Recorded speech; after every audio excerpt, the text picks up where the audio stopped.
So, welcome back, everyone. Welcome back to the first day of the Downtown New Jersey conference. I thought this morning's keynote was great. I'm sure you agree with that. Hope you've had a chance to do a little networking, maybe get a little food. And now we're about to start our third session for the third and final session for today. We'll be back on Thursday, and we're going to be talking about economic recovery as a result of COVID-19. Our sponsor for this session is the New Brunswick City Center, so I want to thank them for sponsoring this. Just a little bit of housekeeping first. If you have questions for our wonderful panel that you'll be introduced to just momentarily, please use the chat button below. Ask your questions, and then Courtney will moderate the last 15 to 20 minutes of the session, and we'll do Q&A. I also want to thank all of our sponsors for Downtown New Jersey Conference this year. You can go into the exhibit hall after or during, but it's a great panel, so why would you go during? Courtney's going to put in the URL for the exhibit hall in the chat, so she'll have that. I also want to once again thank our title sponsor, Commercial District Services, and our tech sponsor, Gensler, for all of their great support of this conference, this 2021 virtual Downtown New Jersey conference. And once again, I want to thank our sponsor, the New Brunswick City Market, and to introduce our moderator and our panelists for this session. I'd like to now bring on the chair of the board of the New Brunswick City Center, who's going to tell you about what's going on in New Brunswick. And I know it's a lot. There's a lot of great stuff going on in New Brunswick. So I am going to hand it off to Doug Schneider. Doug, it's all yours. Thank you so much, Bob. Thank you for having us today. City Center is very, very proud to be sponsoring this panel. My name is Doug Schneider. As Bob mentioned, I am the owner of a few restaurants and hospitality concessions operations here in New Brunswick. But also very, very honored to be guiding as chair of the board, our city center downtown initiative. So in New Brunswick, we focused basically on three main, I would say, pillars of how we're getting through this pandemic. And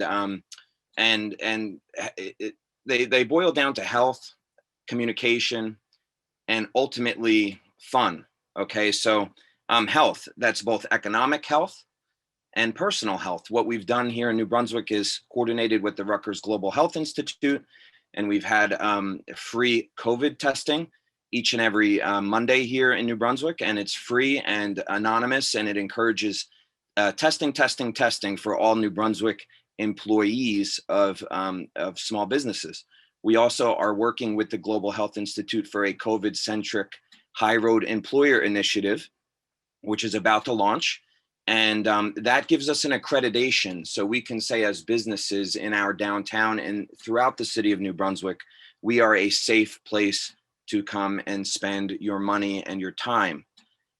Communication, so important. We've found this pandemic to be very, very beneficial for the community aspect of our businesses and the ability to get everyone communicating with each other, sharing ideas, making sure everyone, if there's a grant program offered by an entity, make sure everyone knows about it, from the mainline things like PPPs all the way down to the more boutique grants that might be available to everyone. And finally, fun. Economic stimulus here in New Brunswick, even during the pandemic, as long as it's done in a safe way. We must make sure that our customers are having fun. They want to come down here and spend money. And we've done that with live music. We've done that with carriage rides that were done safely throughout New Brunswick for the winter season. And we've done that with the best comedy club on the East Coast here at the Stress Factory. We have a robust outdoor dining program that even continues to this day. Very, very proud from June till now to offer people a safe, great place to come. So if you have not been to New Brunswick, I encourage you to do so. And with that, thank you again to Downtown New Jersey. And I want to introduce our panel today. So first we have Mike Berne. He's the president of MJB Consulting. We have Richard Kasmin, Chief Economist with the New Jersey Economic Development Authority. We have Lyneir Richardson, who's the Executive Director of the Center for Urban Entrepreneurship and Economic Development at Rutgers Business School. We have Dr. William Rodgers, the Chief Economist at the Heldrich Center for Workforce Development. And moderating this session today is Christina Fuentes, who's the Director of Small Business Services at the New Jersey Economic Development Authority. So thank you again. Okay. Thanks, Doug, and thanks for everyone who's joining us today. This is a topic that's near and dear to my heart. So I really want to make sure everyone can be able to kind of get a perspective from all of these astute professionals we're going to have on here. But most importantly, we want to make sure that our downtowns are understanding the resources that are available to them. So as Doug said, I am Director of Small Business Services at the New Jersey Economic Development Authority. And really our main role is to really just kind of be that connector. I have a team of liaisons that really help these small business owners kind of understand where to go, how to access, and because of COVID, it's become, that much more of a necessity. But then we also want to make sure that you understand these partners that we have, like the small business development centers. We have SCORE, a lot of free resources that are available to you that are provided by SBA and our women business centers as well too. But we also partner up with other CDFIs and micro lenders too. So our website has become a really good resource, but I know a lot of people just want to reach out. And I always tell people, we're here for you for free, right? So if you have a question, always email smallbusinessservices@njeda.com. And we have a team of people who are very responsive just because everything's virtual, right? So we're all accommodating to this. How do you reach out and get a timely answer? And it's, there's somebody always there for you. I also do want to mention too that we have the COVID portal, which is very COVID specific. So if you are looking for any type of new relief program that's going to be posted and you want to chat to someone, there's a chat bot. So it's covid19.nj.gov, and I can put those in the chat as well. But these are resources that are going to be available to people who just kind of have questions, because I know there's a lot of uncertainty and sometimes you just need that quick one-off kind of question with a nice answer to kind of just make you feel like you're going in the right direction. So I totally understand that. And from that point, I'm going to start, we'll have our panel basically do a brief introduction of a little bit about their backgrounds, and we can start off with Mike Berne. You hear me, Christina? Yep. Great. Hello, everyone. Good afternoon. So a bit about me. My firm, MJB Consulting, we're a retail planning real estate consulting firm, founded in 2002. Based in New York City and the San Francisco Bay Area. And we work across the US and Canada and the UK, as well as New Jersey. Right now working with Bob on a retail strategy in downtown Westfield. Worked in the past as well in downtown Newark with Lyneir, as well as downtown Lake City, Asbury Park, so on and so forth. Generally, I'm hired by municipalities, bids, downtown organizations of other kinds, as well as private developers and investors to conduct market analyses and devise tenanting strategies, spearhead implementation and recruitment efforts. And I guess I'll just say a few words right now, Christina, just about what I've been seeing nationally in terms of retail. It's obviously a moving target.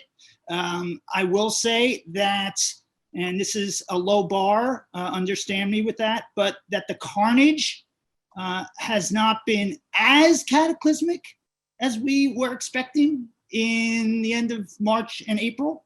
That's not to say there hasn't been a lot of carnage, but consumer spending has held up, partly because of the stimulus. Not as many businesses have closed as had been initially anticipated. And there's clearly a formula emerging for what has worked and where. And in fact, there's a surprising number of retailers that are still expanding right now, taking advantage of this rare opportunity to secure desirable real estate at cut rate prices. I will say downtowns and main streets have very much been in the crosshairs of all of this, but their experience has varied widely based on a number of variables. One, their retail mix. Obviously, the experiential economy has been hit hard, but also it's not just a matter of small mom and pops versus large chains. Large chains have been hit in the gut as well. Again, working with Bob in downtown Westfield, where there's long been a concentration, there's a fast growing number of vacancies there, largely national chains reducing their footprints. And it also varies by consumer demand. Obviously, big city versus neighborhood, big city versus neighborhood and suburban Main Street. Big cities that are so reliant on office workers and event goers and visitors really hurting right now. Whereas neighborhoods, which are closer to their residential bases, and suburban Main Streets are often doing a little bit, I don't know if better is the word for it, but certainly a little less steep of a drop. And then, of course, the other variable, affluent versus lower income, there's definitely a difference there in terms of the experiences that they're having.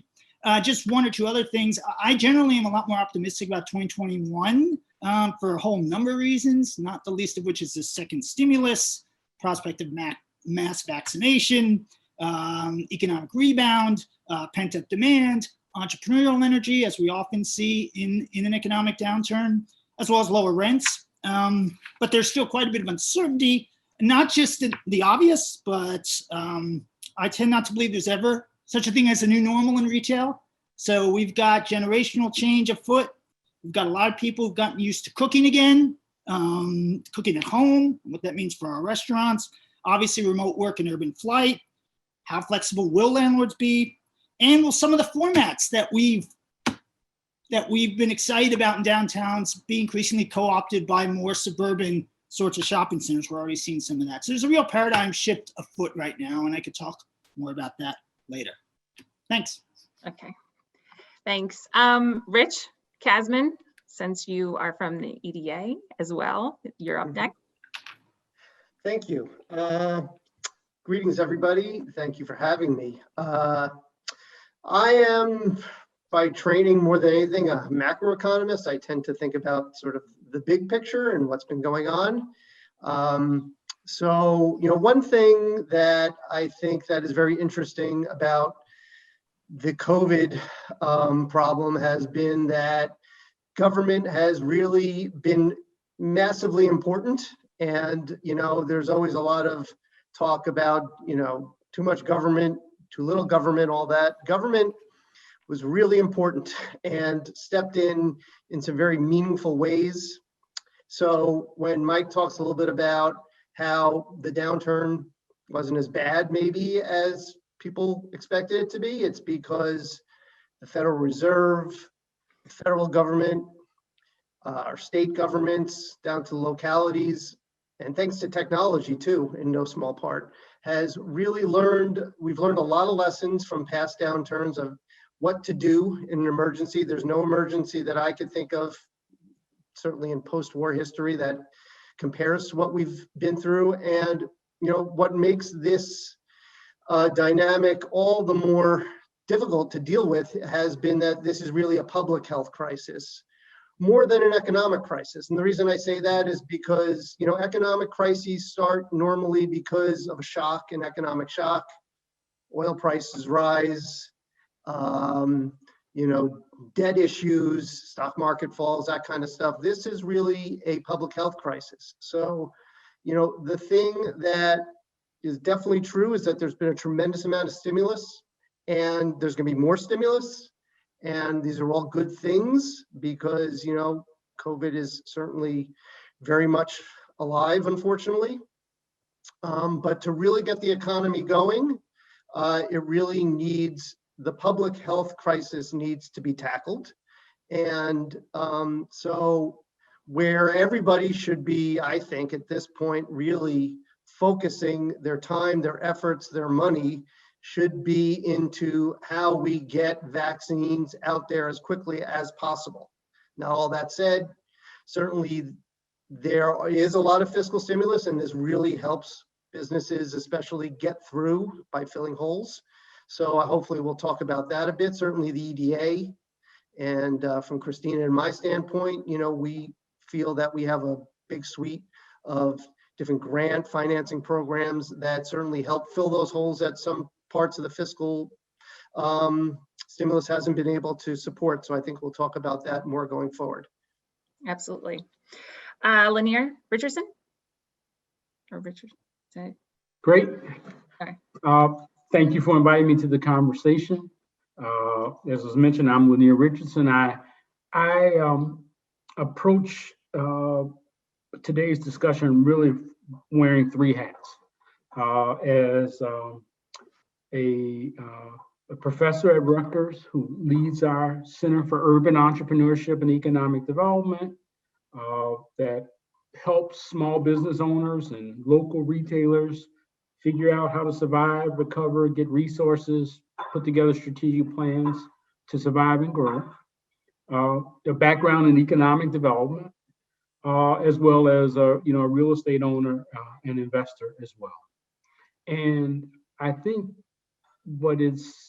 I want to make sure as part of the conversation today is that we think about sort of inclusive recovery strategies. That as we imagine what our next evolution of downtown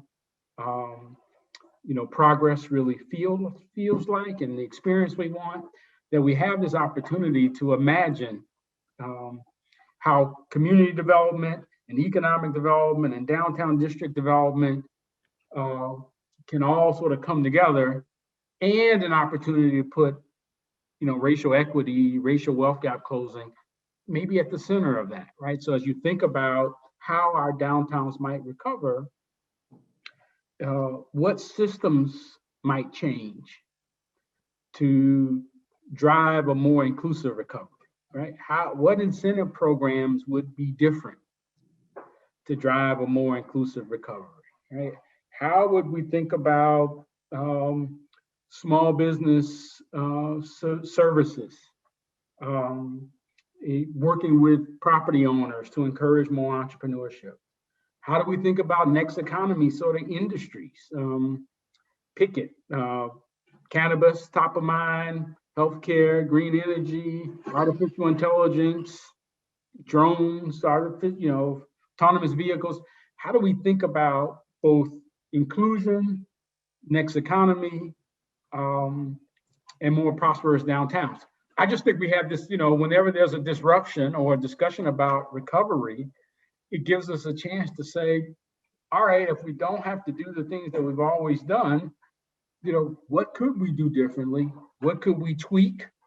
What could be a radical change? What's an incremental change? I just think we have, if we look at this with an eye, an optimistic lens, and put on our creative hats, there's a whole lot that can be done right now. So at Rutgers, we created an angel investment fund to help growth companies led by people of color, for example. We've been helping more entrepreneurs imagine using the market conditions now, owning the building that they operate from, right? We've been, investing in entrepreneurship. We've been investing in commercial property and creating structures that intentionally allow, people of color to own commercial property and benefit from, recurring revenue and hopefully appreciation in real estate over time. So I just throw those out as there's a whole lot of opportunity now if we look at, what an inclusive recovery means in the context of our downtown New Jersey, work. Great, thank you. And we'll be discussing some of these in further detail too. So last but not least, we have Dr. William Rodgers as well, and then we can get started. I believe you're on mute. There you go. Just as I was saying in our little pre-chat, you think you've mastered these tools, and today's my first day of classes back with my students, so it doesn't bode too well. So my kind of arrival to this conversation comes from having a variety of experiences, ranging from being the main economic advisor for the Labor Secretary, Alexis Herman, during the Bill Clinton's tenure, particularly in year 2000. And but then also down to a local level of serving on Hopewell Borough's the planning board, where I'm a resident, and in between that, working for the governor on his public bank commission, and also more recently working on his restart and reopening commission.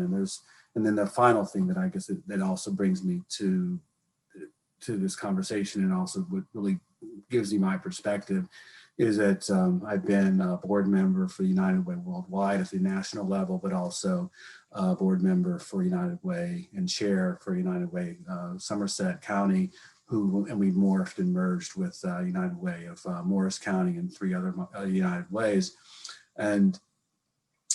So a lot of my work really focuses on workers, on workers, on children, young adults, and so doing the right things to help them get a toehold. So that's my framework. But when I think about where we are today and moving forward, I borrow the 3 R's that were used during the Great Depression, and that is relief, recovery, and reimagination. Relief, recovery, and reimagination. And unfortunately, because we were moving into the winter and the colder months, I think the recent tranche of stimulus or federal support is more akin to relief, providing relief and recovery, and then also the new round that President-elect Biden has also is promoting is also more tilted, I believe, on the relief and recovery. Had we had a longer window before winter, I think these efforts would be more on the recovery and really moving to the reimagination of the economy and particularly of downtowns. And why do I say that? Well, back in the summer, we thought we were going to have or many people thought we were going to have, or we thought we were going to have a V-shaped recovery, an economic recovery, and that was the sharp downturn, whether you want to use the retail numbers, or for me, I use unemployment rates, participation rates, and then we would see a rapid recovery. But that hasn't been the case. That what seems to be right now more is what economists and analysts are calling a K-style recovery, where we're kind of talking about everyone was doing poorly, but then partly really it's distinguished by whether or not you can work at home or not. That you've had those who've been able to work at home have been able to recover the unemployment rates, their earnings have begun to come back, while those who have not been able to work at home, work remotely, their fortunes have continued to slide. And my colleague, Nicole Mason, who's the CEO of the Institute for Women's Policy Research, where I'm on the board, she actually has coined this recession, or this K-style recession, also a she-session. That because of the kinds of industries and sectors that have been hit the most with regards to COVID, retail, hospitality, hoteling, that these were industries that are disproportionately comprised of women and women of color, that their unemployment rates, or their participation rates, actually for the first time on record fell below 50% during the summer. We hadn't seen that before. So we are in the midst of this K kind of recovery. And so some people will say, why do we need stimulus, or why do we need recovery and relief? Well, because you have a large chunk of the economy that still has not recovered. And we're still approximately 10 million jobs nationally in the whole compared to where we were back in April. Another way to think about this K-style recovery is some work that I had done with United Way of Northern New Jersey, and that was the creation of what we call ALICE, where ALICE stands for Asset Limited, Income Constrained, and Employed. And ALICE, this is about 38% of New Jersey households, and these are households basically who don't have enough resources to make ends meet, to have a bare bone threshold of resources to meet their needs. And what actually happened going into this pandemic, and I agree with Rich that this is a public health crisis, but it was exacerbated by an economic crisis that we had not been dealing with at New Jersey and also nationally prior to that. That when we had this best economy since World War II, we were still seeing the ALICE population in New Jersey rise. that it rose up to 39, 40%. You would expect in an expansion, right, the share of Alice households would go down because of higher wages, getting more jobs, but there were competing factors. There were stagnating wages. There was rising childcare costs. There was rising healthcare costs, and those pushed back, and so made Alice and her children and other families very, very vulnerable. And so yes, public health crisis, and the only way we're going to get back to economic health is solving the public health crisis. But we were not doing what the United Nations says or calls human priority investments. We had slowed our investments down in human priority, education, training, but also social capital. The latter very important, because one part of social capital that's contained is social insurance, or what many people want to call social safety nets. So the big challenge, and the thing I'm monitoring, is resiliency. Right? Are we doing the right things as we move from relief, recovery, back into reimagination? Can we improve the resiliency of Americans, families, particularly New Jersey families? And something that Lyneir said I really embrace, and that the comment about having an inclusive recovery, and also when we start to reimagine the economy, that is a major part of that conversation is inclusivity. And to do that, we have to make sure we're investing in these human priorities that the United Nations has developed. So thank you. So to kind of get into the nitty gritty and the details, because just generally I like to ask a lot of questions of people, so I'm really going to enjoy this. But Dr. Rodgers, so, there's a lot of predictions out there already. Watch CNN, you read the newspaper, and everyone kind of has their own opinions and views. And in your opinion, though, do you think we really have a handle on the economic impact that's actually related to all these business closures and the job loss and the stats that we see? I mean, you kind of highlighted some of those specific sectors that we, just general knowledge. Obviously, restaurants, due to the reduced capacity and actually closures for so long, are going to be hit the hardest. But is there anything out there that maybe actually we haven't covered? I mean, beyond the gyms and nail salons, or is there an opposite perspective of an industry that may be kind of taking this recovery in a different direction and excelling too? Just kind of putting that. Yeah. I think there's sort of two parts of your question. I think in terms of areas that we don't have the full economic impact or cultural, social impact, that's mental health. The isolation that this pandemic has created is I think still we're trying to uncover that. I mean, you hear there's been the talk about there's been trending up of addiction, of depression, but I think we still don't have as great an understanding of that and its economic toll. One of my former students and I were going to be embarking upon a study with the Century Foundation on this very issue. I think in terms of other industries, another where I'm starting to follow that seems to be trying to bounce back, and that is basically office space. That there does seem to be a desire for a return to office, because there's a host of benefits that you get by collaborating and being in the same building or same setting. But also, on the other hand, you are hearing people saying, I kind of like this working at home. These people obviously don't have young children. So. Yeah. I can definitely agree with that. Right. Or they've been able to solve their childcare problem or the challenges of childcare, but also elder care too. That's been something that is really, because of the demographic shift, has been highlighted as a challenge for us. So I think there's a desire to get back, but I think one has to take the view that we are now in a pandemic world. That if you listen to the Dr. Fauci's of the world and other scientists, that this is just another dot. And if you connect the dots, and so we have to as we redevelop, as we return, we have to really rethink. Okay, now how do we get people safely into the building, as opposed to, it was the planning issues where how do you get them safely out of the building? And so thinking, developing new legislation, something similar to the American Disability Act, but in the context of COVID or of pandemics. That's probably something that's going to have to spend some time on that.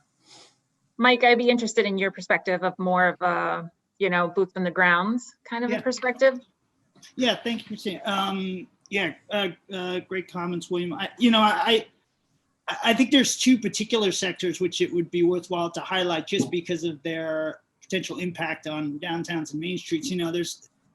I'm sure a lot of you have read somewhere or other the National Restaurant Association's latest, as of December, report, which says there'll be 110,000 restaurant closures when all is said and done in 2020, which represents about 17% of the 650,000 restaurants, includes chains, franchises, and independents.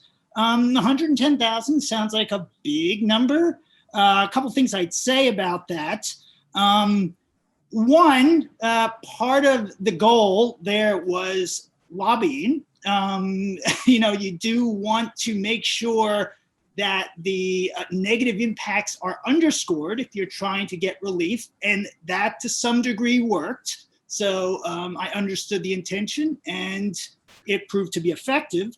The second part of it is that 110,000 restaurants are closed or are said to be closed permanently or long-term. I don't really know what long-term means there. Does that mean they're just closed until the end of COVID? That's not permanent to me. So the 110,000 needs to be unpacked a little, but also looking at it in another way, 110,000 in a year is a lot of restaurants closed. You know how many close in a normal year? 50,000. We all know restaurants are an industry where there's a tremendous amount of risk. On average, 5 to 10% of restaurants close every year. So we're definitely dealing with more. Are we dealing with orders of magnitude more? Is this an extinction level event for restaurants? I don't think so. And let's just go back to April.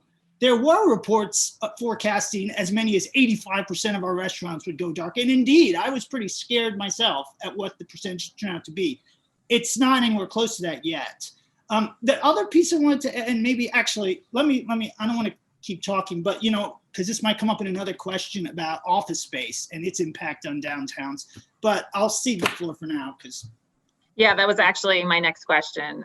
Because Go ahead. it's actually, so that's why I kind of wanted to lead into this because, I know just from a municipal budget kind of perspective, we're going to have some serious problems that are going to be coming up in the pipeline of, landlords who are not getting their rent, so then can't pay their property taxes. And then that becomes a city problem, and then it becomes a county problem because, as we know, property tax appeals are done on the county level, which, what are ways that we can kind of mitigate that? I know it's a challenge for some of these landlords, though, who can evict, and maybe, I would think they would have a little bit sense of a flexibility to get some money rather than nothing. But I'm more concerned, how is that affecting the actual commercial, real estate market too? We can kind of lead into that. Mike, if you want to hit that. Okay. Yeah, I think the fiscal impact is one thing. For me, since my obsession is always retail, I've thought about this a lot as well, because especially in bigger cities. I think of a downtown Newark, for instance. I'm sure that's getting hit to some degree by the very low office occupancy, which at this point in bigger cities tends to be about 10 to 15% right now. But I think, when I think about the data, from the point of view of a downtown retail or restaurants, it's not so much whether remote work takes hold or how many days a week the average worker goes into the office. It's more whether the office slots in a given downtown are full every day, right? So I could go into an office 2 or 3 days a week, and then my other coworkers could go in the office 2 or 3 days a week. It really is irrelevant from the point of view of downtown retail. The important thing is, of all of the office space in downtown, is it full? And if it's full like it's always been, right, the demand is not going to be that different. The other piece of this that I would point out is that in some of your stronger markets, just because retail office users leave doesn't mean other ones won't come to take their place. And if you're in a really healthy office market, there's layers to the demand, which backfill when some office space vacates. So, you know, I think we shouldn't get too hung up on who's reducing their office space, who's deciding to go remote entirely. I think that's kind of beside the point. When you're in healthy markets, eventually that space will backfill. So those are just two of the thoughts I had about it, at least as it relates to retail.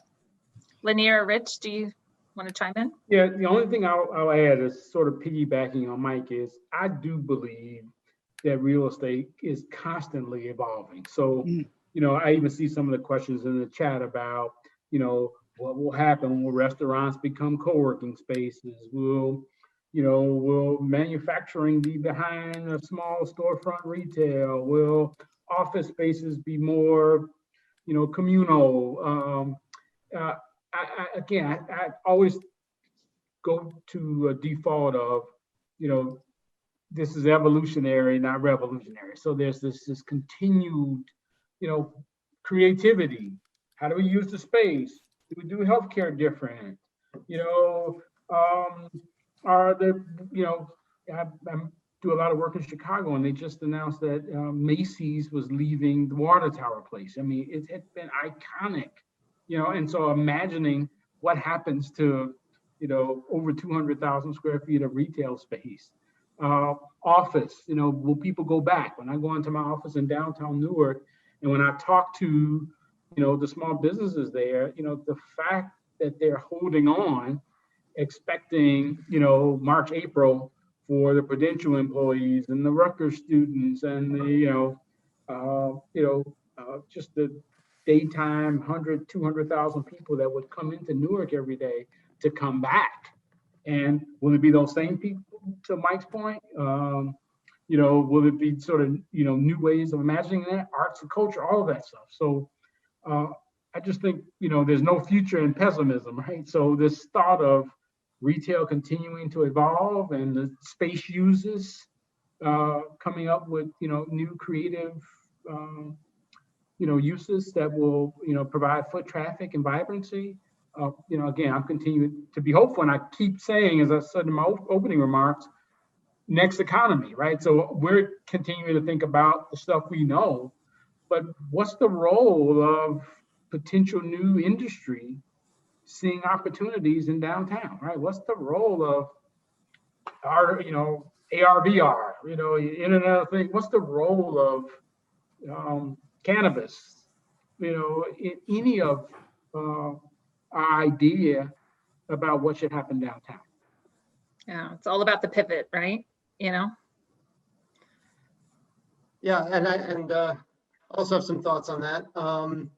You know, we are seeing already, first of all, some businesses are already making those pivots. You know, so I was reading an article last week about breweries in New Jersey and how they've really started to, you know, we have tons of microbreweries in New Jersey. It's a big and growing industry for New Jersey, and I'm happy for that. How they've pivoted, right? How they've gone from thinking more about, you know, having, you know, dining services within their breweries to becoming more, you know, delivery and using, you know, tech, you know, web pages and things like that to really become more of an online service as well as a delivery service. So, you know, companies do pivot. This has only been going on for a year, right? The public health crisis. And it's amazing how many companies, small companies even, part of the problem is probably the lack of resources that some of them have, but a lot of them know what they want to do. And so, you know, a lot of what behooves, I think, the public system in trying to help them is make sure they get the resources needed in those types of investments.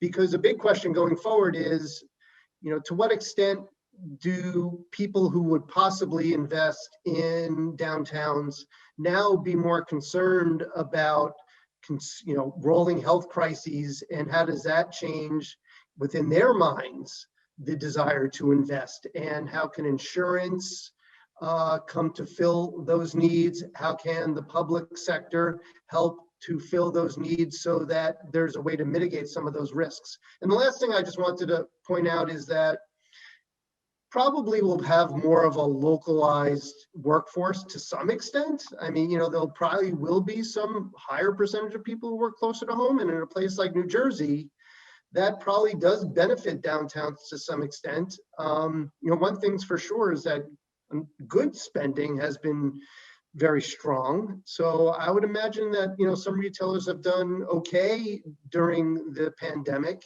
And so maybe you'll continue to see a higher percentage of spending for New Jersey residents staying local. Now, that doesn't benefit some of the places like downtown Newark that really do benefit from people who are going in and out just for work. So we have to think about those things as well, I think, as we're thinking about how different communities get impacted differentially by the economy 2021 and forward. Okay, so let's start talking about some relief efforts, and then we can start focusing on recovery after we discuss relief. But I really want to focus in regards to what have you all seen kind of in regards to best efforts that we kind of really nailed, and then some of the fails that we've done. So in a holistic approach, there's been a lot of resources from the federal to the state. Has anybody seen any kind of effort, relief efforts that were really out of this world, and then we kind of hit the mark, but then also where are those fails besides the diversity and inclusion myths that were, and then how do we address that diversity and inclusion in a specific level, especially in distressed municipalities? So I'll just add, look, the micro grants, the $10,000, $20,000 grants that help business owners pay their rent. Mm-hmm. Absolutely on target, right? No, you can't do that forever. I think we all know that.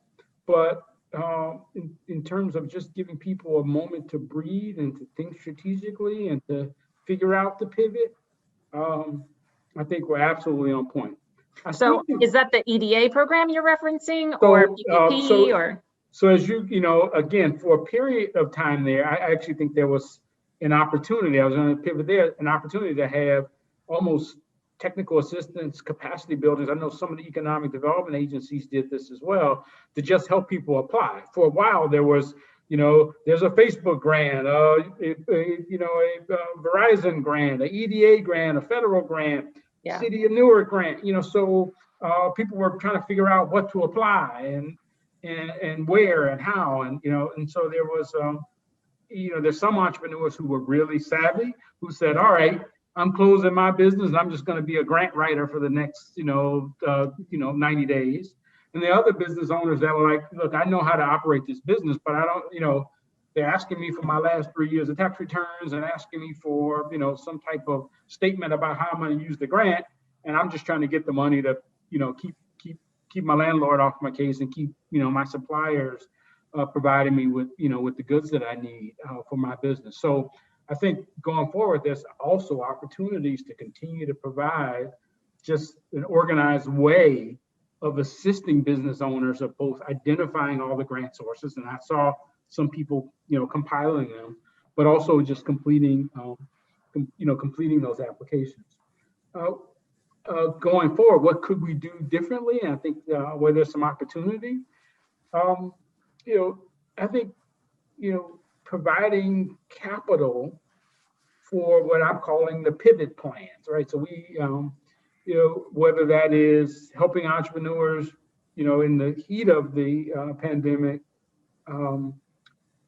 get different ways of delivering their services, to be able to accept online payment, to figure out how to get equipment.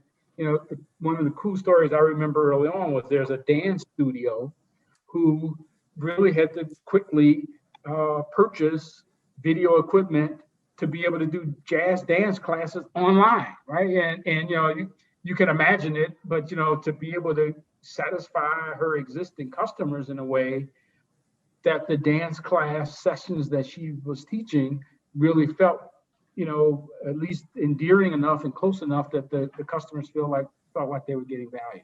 I just think there's an opportunity to do some creative, either competition or grant making around, if you had $25,000 or $50,000, what would you do differently to strengthen your business? Is it delivery? Is it online, order taking? Is it reimagining, some other aspect of how you do business that, that would help people grow? I think at its core, our goal is, keeping our economy going, and we know the importance of, the entrepreneurs in that calculus. So any of these grant programs and, early on support, government support, corporate support, philanthropic support, all of those were helpful. Yeah, but what I hear in Lyneir's comments, it reminds me of there's this famous economic historian, I think a fellow named Joseph Schumpeter, and he coined this phrase called creative destruction. And that, at any moment's time, you'll always, whether it be because of structural change, could be technology, could be globalization. In this case, it's a pandemic, right? That, there always are going to be industries that are contracting. And out of those contractions, there's going to be new industries, right, or new opportunities. And so that's, so then from there, then becomes the how do you have it inclusive? How do you level the playing field where all types of people have opportunities to get into that new industry, right? Because that's where where there's less regulation, where there's possibly more rent, not monopoly type rents, right, to be had. And so that's the thing. That's one big issue that's going to be facing us going forward is, are you going to start the 100-meter dash in this new round? Is it still going to be, minorities, women, people of color, immigrants, possibly, right, who are just getting into the starting blocks when they've just shot the gun off to start the race? And so, the ways to, in terms of responses that'll help us help level that, help make that race, that competition, fairer. I think the one big fail that, and this has been at the federal level, has been efforts to fund states in terms of direct state aid. That's just been a colossal failure. The president-elect has a line in his budget or in his proposal to bring some funds forwards. And why is this so important? Well, as a labor economist, I knew all work is valued and everybody's an essential worker. But for many people in the population, right, they found out, essential workers are, right, our doctors, or nurse practitioners, and our healthcare folks. But we've also found that we have to remind ourselves that, right, state workers, local workers, whether they're teachers, firefighters, the first responders, and just our civil servants, right, who make sure our unemployment insurance checks get to us on time and in a timely basis, right? These are essential workers. And since states can't print money, and also states have to keep a balanced budget, right, in this climate, these are job cuts. And so that state direct state aid is why it's so important to help minimize the job cuts that we could see. And another reason why it's so important, right, state and local governments, these are jobs that many women and minorities got a toehold into the economic middle class. So you are potentially, or we as a society, if we don't fund or provide that direct state aid, we're again going to start that next race off where you're disadvantaging certain groups through no fault of their own. The other group that I'm also concerned about, and I wouldn't say it's a fail, but and I get because I totally get it. We have to kind of assist the incumbent worker so we can save the labor market, save the economy, save families. But young people need to see more efforts thrown at them in this next round and going forward, because there's ample research that has shown since the Great Depression, and particularly most recently the Great Recession, that young people who enter, and particularly people of color, kids of color, who enter economies during downturns, they have long-term scarring effects on their economic prospects. And so there's been an extension or pushing back on student loans, but I think we also need to take a look at unemployment insurance, take a look at the ability for young people to get those stimulus checks, helping them pay for their credit card debt or other kinds of expenses they have, even though they may be a dependent, but they still are right? They're in many senses, the economic sense, they are dependent or independent. And I just wanted to also add a comment. First of all, William, I think, is spot on with the lack of state and local financing, funding from the government. Seems like mostly a political decision, and a terrible political decision, because you're throwing all this money at this problem, and to not give it to one of the biggest employers in the country, which is the state and local governments, is really a shame. Just wanted to talk a little bit about PPP, because in a lot of ways it's a brilliant program, getting money right to businesses in very short order.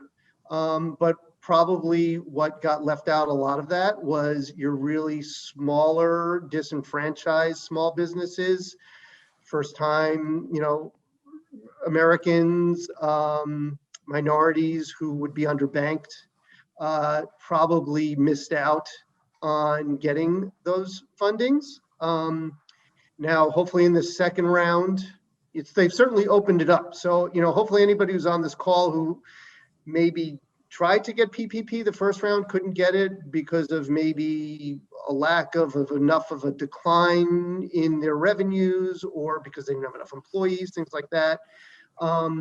This time, the requirements have been lowered decently. So there's a better chance of getting funding. And that funding is incredibly important to get us from where we're at now to the end of this. So as well as, just to throw EDA's sort of name in there, as part of Governor Murphy's Economic Act of 2020, there's a lot of different programs, Main Street financing, grant programs. Obviously, we have our suite of programs that we've always had, Angel, but we also have brownfield programs, lots of things that hope to fill some of these holes that have been left by maybe areas that like PPP didn't get to, helping disenfranchise small businesses and individuals. So we have learned a lot. We have done a lot of great things as a country, but there certainly were holes left.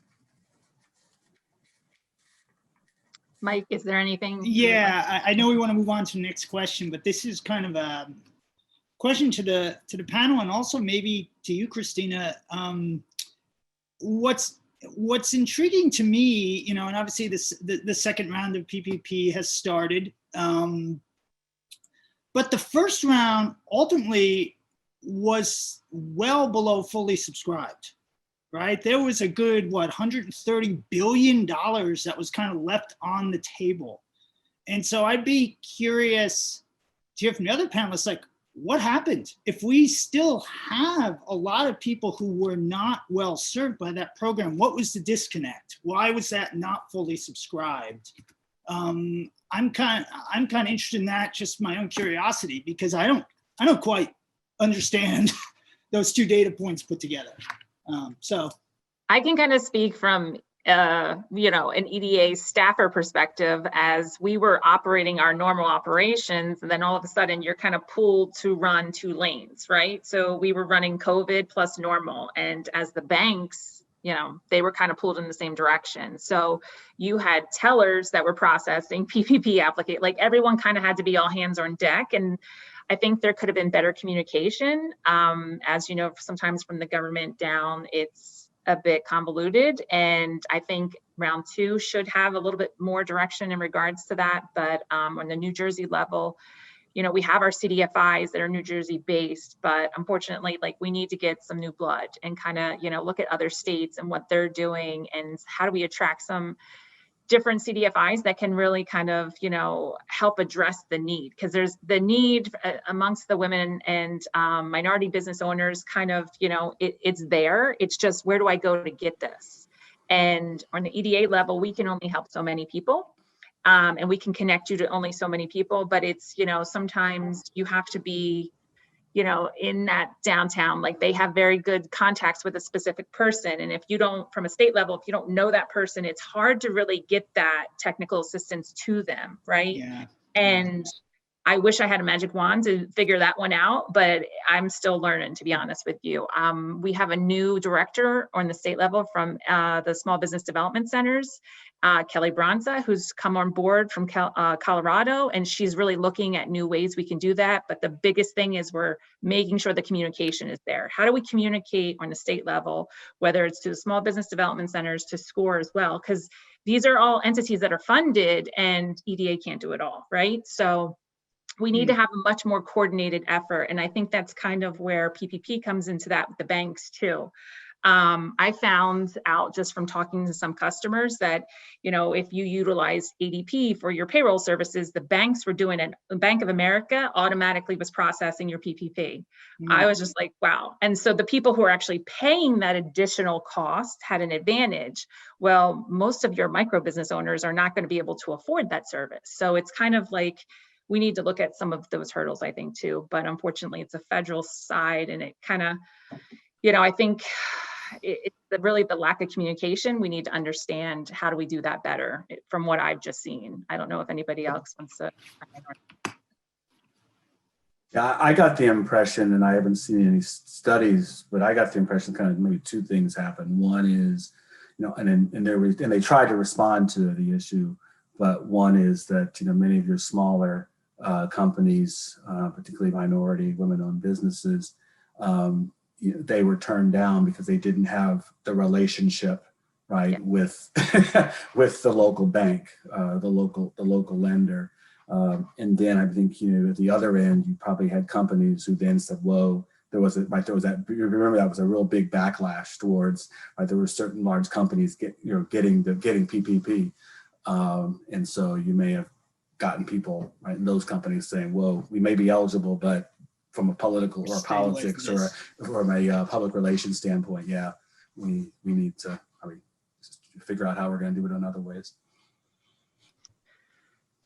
Rich, Lyneir, I don't know if, no, okay. So let's start talking about some recovery efforts, and what are some better ways that we could really kind of builds into this, right? So I know for me, it's really about how do we get more connected on the local, you know, downtown area, and finding out who those, you know, contacts are that really have the relationships, but also how do we make sure the right people, you know, I've also noticed this difference between some business owners needing a cushion rather than relief, right? So it's kind of, which I totally understand, because there's so much uncertainty due to this pandemic. It's, you know, we're gradually getting into some recovery efforts, but I think there's still that kind of uncertainty. And as a small business owner, you know, every day is a struggle to begin with, and you're so stressed because you're running your business, but then you're also trying to manage these, you know, applications and making sure you're doing the right thing. And you're the HR person, you're the accountant, you know, it's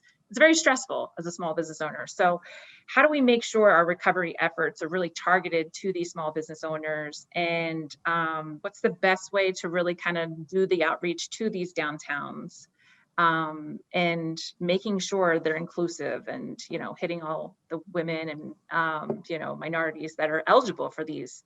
Sorry, that's a lot in one question. No, again, and I think it's, you know, all of these start with just, you know, voice of the customer. So, you know, are there ways that through Zoom calls, is what we all are doing now, that we can, you know, I don't know what the cadence is, once a week, once every other week, really just start getting feedback. Like, you know, what's working? Did the grant programs work for you? What are you hearing? You know, some of it's griping, we know, but, you know, whether it became just this hour of every other week or every week that was just, you know, small business owner feedback in downtown, I think there'll be some good gems in there about how we help them. And, you know, the question around how to help businesses that are stronger, open another location, take more space, imagine, you know, how they become, you know, better businesses or bigger anchors, or, you know, more productive in downtown. Again, I think those are conversations. When in my economic development work, it was always if I had, a half an hour or an hour that I spent with business owners, I always came out with some new ideas about how to be helpful that I really felt that if we could implement, we knew we were being responsive. And so I think that's really go. The inclusion points, I think, are all around sort of imagining what parts of the system haven't worked or have prevented more people of color, from participating in our growth. So if you take any community, downtown Jersey City, downtown Newark, downtown Metuchen, downtown Montclair, and you just said, hey, what system changes would we need to make so that there was 10% more Black-owned businesses down here? What would we have to do? Just to ask that question and to think about it and, brainstorming, but that's a bad idea kind of a concept. What would we have to do different, right?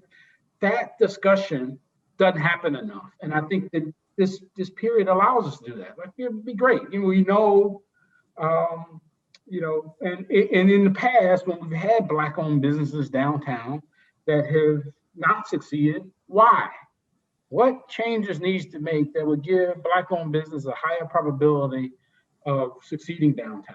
What Black-owned businesses downtown would make our downtowns more vibrant, more productive, more attractive? Those are systems, creative brainstorming questions that, again, economic development leaders could then structure programs and incentives and around. Ultimately, that will do both. It will make our downtowns more productive, address our racial wealth gap issues. What businesses out in the communities could have an opportunity downtown, a second location? We don't even think like that. So again, that's the challenge. That's how I'm thinking about the work we do, and that's the challenge I'm sort of issuing to other people who are passionate about this work. Yeah, I like that idea too, of also addressing why it didn't work, right? And how do we really focus on that to be able to help improve, right? And it's not always about getting a grant, and it's not always about you need to build that capacity and help the business owner kind of, okay, let's learn Excel, let's learn QuickBooks, right? Let's learn certain kind of skills that can help you grow and succeed. And it's and what marketing should we do, right? So some of this we've been doing, we have courses around Facebook marketing and the online marketing, but are there things that our economic development organization could do to drive traffic, right? There was a period during the heat of the pandemic where, I don't want to get it wrong, I think it was Uber Eats for a period said, they're going to waive a portion of the fee for Black-owned businesses, right? So if we really want to drive inclusion, what should we be doing? What can we do to give them, the more diverse business owners a higher probability of success that doesn't necessarily disadvantage non-diverse business owners, right? What can we do to champion patronizing, foot traffic, online ordering, volunteer support, social media sharing, small little crowdfunding campaigns, and again, I think it starts with brainstorming. And just to kind of build upon that, though, I administered an e-commerce technical assistance where we actually we did a pilot, we hired 3 consultants to set up an online platform if you didn't have it, or to expand upon what you have. But you throw in the human factors to that, right? Small business owners struggle with change. And it's how do you do that connection, but on a high volume basis? And that's something I'm actually looking into of what are ways out there nationally that, there's a company in Canada that's doing it, but then I have procurement issues. And so it's but there's got to be other ways that we can really help this e-commerce initiative and really kind of help the small business owner not be so afraid of it, right? And maybe learn that new skill and rather than, trust us, it's worth it, but it definitely in the long run, it helps you better service your customer. And that's what's going to keep you alive. That's your pivot, right? If this whole retail apocalypse is like happening. It just got so accelerated because of COVID. So, you know, there's definitely a lot of stuff EDA I know we're looking at too, but looking to all our partners as well, because like I said, we can't do it all. But I have to move into Q&A. I could keep talking about this all day. So I'm sorry to kind of, you know, get over. Courtney is going to kill me, but do you want to move into? But if I could just say one thing real absolutely. quickly, you know, listening to that y'all's exchange there, it almost feels like we need to have a contact tracing kind of program for small businesses. Yes. Right? Yes. Right? Yes. Yeah. Because what you're trying to do is provide. It's local, so you need individuals who know the community, who know these individuals, who have tentacles in all these different conversations, the trust, and the trust. Yeah. Exactly. Because we actually went at a situation where I think I was at my local economic development committee that I serve, and some of the folks there were saying, "Oh, you know, we want to extend our outdoor service into the fall, but we need to get heaters." And supposedly at the local level in our community, it was told that you couldn't have propane heaters, right? That you had to have, that they had to be electric. And I'm not a scientist, but I understand people were saying that's really, really inefficient. And so I said, well, let me do this. Let me connect you all to folks in the governor's office that I work with on the commission. And there was a conversation with the state fire marshal, and the clarity got all fixed. So there's the selling, there's the retail, there's the marketing piece, but then there's also just the business function and what are the regulations, right, that are out that I have to follow, and so making sure there's a clarity and an understanding, right, of what those are. And granted, this was as a transition into the pandemic, which, you know, you can allow for some, there's going to be a lot of misunderstanding or lack of information, or people catching up. But to me, that was an example too of if you had this kind of a contact tracing type of apparatus, but for small businesses that support each other, that could be useful. Yeah. Okay. Hi. Yes. Hi, it's Courtney. Hi, everybody. And I hope panelists and attendees alike, since we're running short on time, don't mind if we go a little long. And we're recording it, so if attendees need to jump off, you can come back and listen.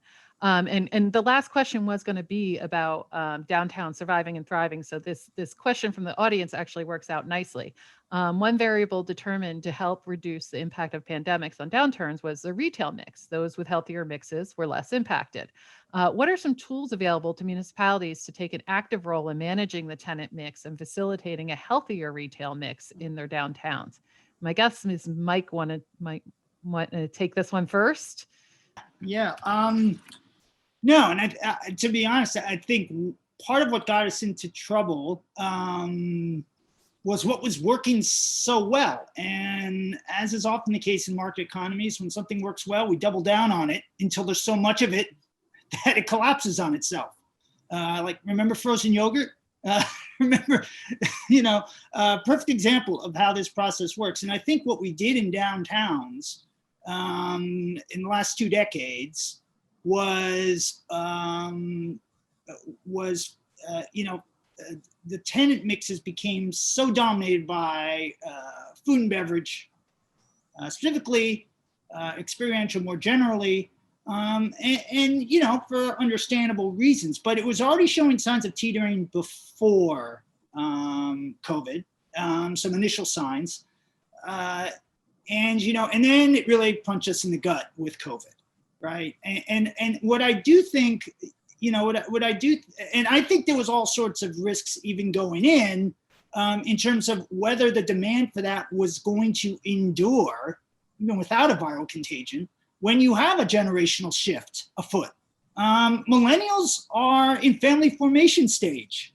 This is now all about Z and how they're going to spend their money. And will they actually rediscover cooking? Because for a good, decade and a half, we had a whole cohort that really wasn't much interested in that. And it's not a certainty that that will remain, viral contagion or not. So, my larger point is I think there is there's a need to support a more diversified retail mix going forward, one that's not so wholly reliant on food and beverage. And there are ways for municipalities with their nonprofit partners to do that, to play a supportive role on behalf of landlords and brokers, because in the end, we as cities, we as bids don't own and lease retail space. In fact, there are people who do that for a living. Some of them do it pretty well. And I think what in every community we have to do is to pinpoint what's the precise role municipality and nonprofit partner can play. In some places, it is indicated that they be very proactive and aggressive. In others, maybe more of a support function. In others, just get out of the way and make permitting easier. It really does depend, and I think that's part of the strategy is understanding what precise role you should be playing. Yeah, I think, kind of in line with what Lyneir said, about, this is an opportunity to kind of do things a little better this time around. I think there are ways that cities and their nonprofit partners could help to make sure we do perhaps get a more resilient retail mix in the months and years ahead, and are suitably flexible to allow whatever is going to materialize in terms of new retail categories actually emerge. Lyneir, did you have any? Look, Richard unmuted himself. You had something to add? One thing I just wanted to say is that no better incentive like the one the market has been thrown at it right now to think about, hey, do we want to be more diversified? I mean, in terms of even like one retailer, thinking about how that retailer wants to be diversified in the way it corresponds with its customers, right? So if you are all face-to-face, even as a restaurant, right? I mean, these restaurants had to pivot to becoming more of delivery services. So just to go back to what I was originally trying to say, the market, based on what's happened with this pandemic, has forced even an individual retailer or food service provider to think more about how to be more flexible going forward. So I think it is very difficult probably for the public sector to help determine, what types of mix of businesses we want, especially because, right, usually at the time that the public sector starts to figure some trends out, those things are already changing. So it's better to kind of be able to stand back, reduce whatever barriers to entry there are, let people, have access to the market as best as they can, than to try to dictate what how things should happen. That's sort of my free market hat going on for a question. Well, I remember something that I was talking with my young adult kids, instead of an oxymoron or contradiction, but I was talking with them in the summer and a bunch of their friends and the aftermath of George Floyd, where I said, this is all wonderful and great that you all want to be out there now, but where are you going to be a year from now? Where are you going to be 2 years from now? And how does this connect to this conversation? Well, I think why this connects to this conversation is, in this dimension, particularly for some of these communities, you got to be at your planning board meetings, right? You got to start going to your, for the most part, they're boring. but when we have 3 plots of land in our borough that are coming online, so to speak, to be redeveloped. And the conversation, the planning board was about, and the town council was ready to start to move and negotiate with the developer. And people were like, whoa, we don't want that type of business, right? And so now there is this tension between, I'm a private owner of property, I should be able to do and what I want to do with my property, but right there, but that's where you have a master plan, right? That provides the framework, the guidance on how we develop. And so back to my punchline here is for those who are out there listening, get to your planning board meetings. Speak up when there's an application.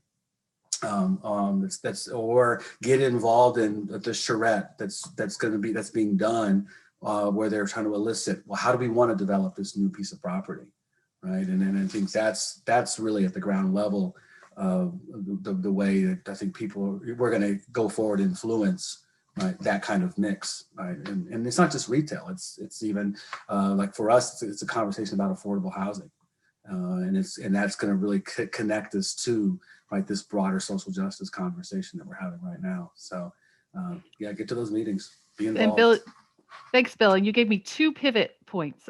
One is we're going to delve deeper into this dynamic of who's making decisions and for whom in the retail and changing downtown environment session Thursday afternoon with people who are really into the markets and the design and all that. So be sure, if you're interested in that question, to tune in on Thursday. But your affordable housing point also came up in one of the Q&A questions. And they phrased it, never let a good crisis go to waste. Any thoughts on how this crisis can be used to think about tackling affordable housing in a new way? And I don't know if anyone has thoughts on that. I can share real quickly. I mean, I think we are as I said, we actually have created in our borough a commission on race and racial justice. And we're going to be embarking upon a set of program opportunities for educating the community around race and what we need to be doing in our community to make it a more welcoming place. And that conversation is going to be going on at the same time where we're having these redevelopment conversations on where affordable housing will be a part of that conversation. And so there will also be an educational sort of component on that side too. But to really try to forestall or sort of be proactively try to sort of respond to some of just the nutty and insane kind of assumptions people make about affordable housing, right? That of the kinds of people who are going to come there and it's going to drag down our community. And back to, I think Mike's comments that diversity, right? That diversity in all different dimensions makes communities better off. And then particularly in this case. But our bottom line, I think it's going to be very important for those local leaders to figure out how to tell a narrative, right? That is one that is supportive of that, and that it will help make us resilient when the next pandemic hits or the next natural disaster hits, right? I mean, that's to me where I think people have to hang their arguments. It's got to be about resiliency and prepare for that next challenge that we're going to face. Thanks, Bill. Lyneir, I saw you had unmuted yourself. Did you have something? No, the only thing I would add is, the affordable housing ambition is obviously, noble. It's, structuring and the timing associated with, getting new affordable housing deals done. I mean, it just requires real commitment, right? Are we changing zoning? Are we figuring out how to get, a boatload of incentives? Downtown Newark, even in, where there was, vibrant street level retail and, vacant and abandoned, primarily, upper floors. I mean, it just took, it still is taking a Herculean effort, development expertise that is, super sophisticated, and the commitment of sort of the incentive to be able to make it happen. So yes, again, we can certainly be creative now in how we imagine vacant space or maximizing, finding the highest and best use of space. And, the affordable housing aspiration is noble. Just realize, boy, that's some, roll up your sleeves, time commitment in, political will, required to make that happen. Great. Thank you. Yeah. If no one else wants to chime in, I want to just share another example. I think on like with the creativeness that Lyneir was talking about. So one of the things that I'm trying to connect folks with is we're having this conversation about community policing, that our police officers they don't live in our community and hence they don't get to know our residents. And so, virtually we haven't had any types of bad stops that have gone bad because of race or age. But here's how you can address two problems. You can address the issue of the community relationship with policing, but you could also address the issue of affordable housing. Is right, many of our police officers and our teachers, first responders, don't live in our communities, particularly in the sort of better off communities. And so there's less of a stake. There's less connection to people in those communities.